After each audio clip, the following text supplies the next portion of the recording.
Blair, the former First Lady of the United Kingdom, you have created a foundation for women. Why? Because I come from a background of strong women. My mother and my grandmother in Liverpool, both of whom, for various reasons, had to leave school at 14, was absolutely determined that my sister and I would have the opportunities that they didn't have. And have I been lucky? Absolutely. But I'm very conscious that too many women across the world are more unlucky than lucky. So the primary function of the foundation is to help women start and expand their businesses. Why did you choose that as opposed to any other thing that you could do with regard to women? Well, of course, when I think about where I am today, one of the things that put me where I am today was my education. But the other thing that put me where I am today is the ability to make my own decisions because I had financial independence. And I saw from my own mother, who when my father abandoned her because she didn't have the education, had to go and work at a very basic level in a fish and chip shop in the docks in Seaforth until she managed to get herself a better job. That if you don't have financial independence, then you're very vulnerable to whatever life throws at you. And for many women that means that they can't escape from abusive relations. They can't actually fulfill themselves because they don't have the money. Do you find that girls don't have hope? Well, I think if you give girls hope, they will, we know, all the research shows, they will absolutely use it. When you look at the research of the World Bank, invest in women and girls, give them money, 90% of that money will go on their families and on their communities. Sadly, as a mother of 3 sons and only 1 daughter, investing in boys brings a return of 30 to 40%. But for so many of the girls, of course, they never get the chance to get that investment. And that's what we need to tackle. We need to tackle this fundamental idea that girls aren't worth as much as boys, that a woman is not equal to men. And that is something which I like to think in our societies here, we are putting those ideas well behind us. Though one has to acknowledge that even here we know that women still don't get equal pay with men. But across the world, the problems that arise when you don't recognise women as equal players with men are very acute, because you're absolutely losing the talent and skills of 50% of your population. What businesses do you try to steer women towards or try to help them make? Well, I think that the key to the way I've tried to set up my foundation is not to assume that I know best.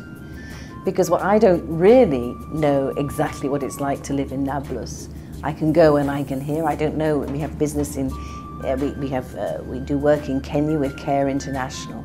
But I do know the people themselves know what works best. And so the approach we've adopted is to go in, select good local partners who are already on the ground. We do our research thoroughly and say these are people that if we help can really make a bigger difference. So let's partner with them, bring our expertise in how you help women get business education at this simple level, and then work together to find out what really works. So when we set up the Nablus idea, I did think, well, probably in the end there will be some embroidery businesses, and indeed we have a business there where we're trying to look at how to use the traditional skills to make clothes that are sellable, not just as a sort of souvenir of the area, but actually that people want to wear in New York. In India, Pakistan, Israel, Palestine, all of the countries where you work, what's the success story that impresses you the most? Well, let me tell you about a group of girls in Nablus in Palestine.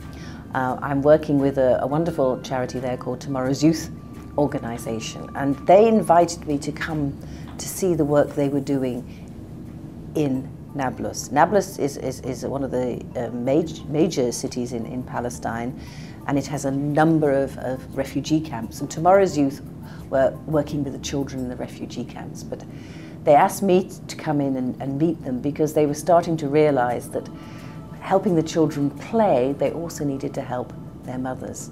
And when I was there, I met 2 groups. One was the mothers themselves, with the children who were coming to the playgroups. And they were saying to me, we desperately need to earn money to help support our families. We will do anything, but there's just no jobs for us. What can we do? At the same time, I met another group of young women who were 19, 20. They were just graduating from the Palestine University. And they'd done all the sort of courses that you can imagine a 20-year-old might do in America. And I was saying to them, what are you going to do next? You know, now you've got all this education. And one of the young girls said to me, I'm thinking of taking up embroidery. And I said, but you're trained in accountancy, you know, why embroidery? And she said, because there's literally nothing for me to do to use these skills here. And the boys who are training with me can go to the Gulf states and use their skills there, but as a girl, that's not open to me. And so I've been trained to do these skills and I can't find a way of using them. So I thought, we must do something about this. So with Tomorrow's Youth, we got together with the local Nablus community and we selected a group of these young women and got them together and we gave them business training.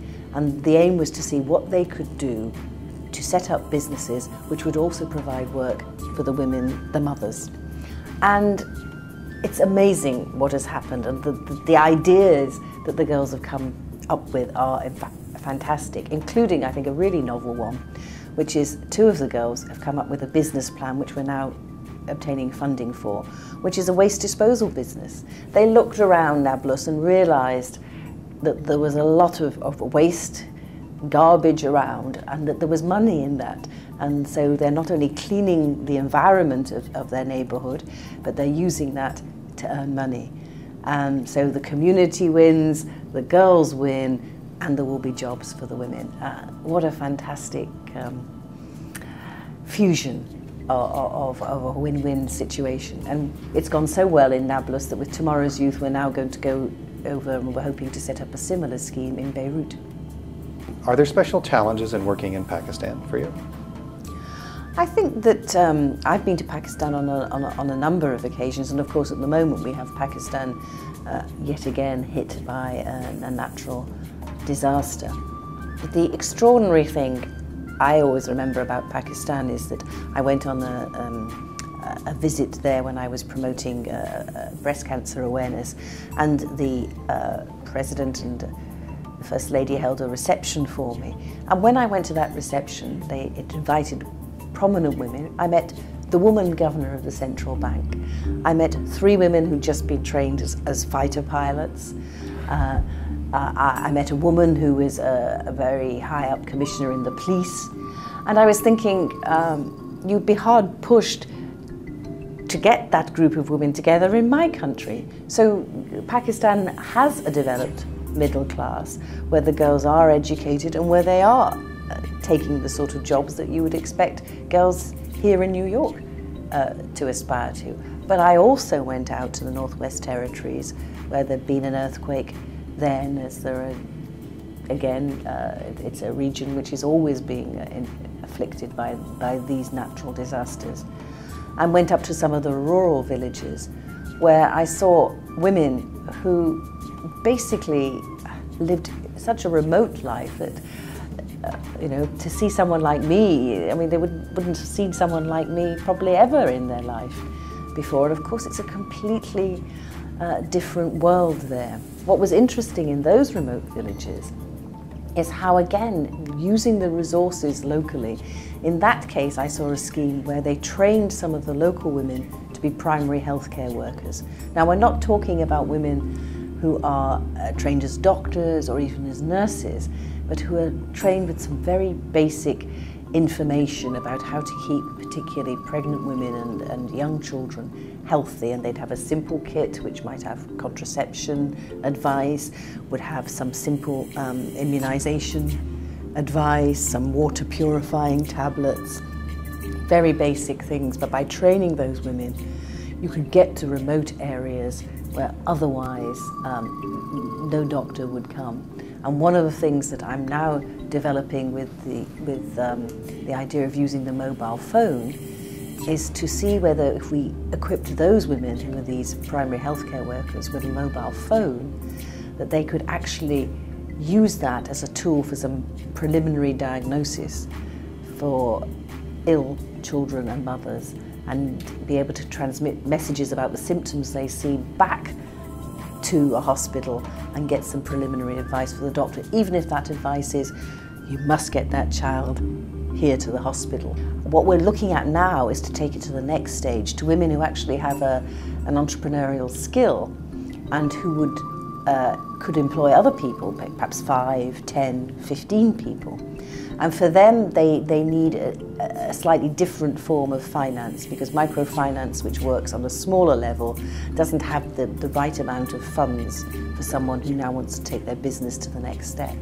The other thing about these women is that they're often, at this stage, in part of the unofficial economy, if you like. And what we want to do is to bring them into the official economy.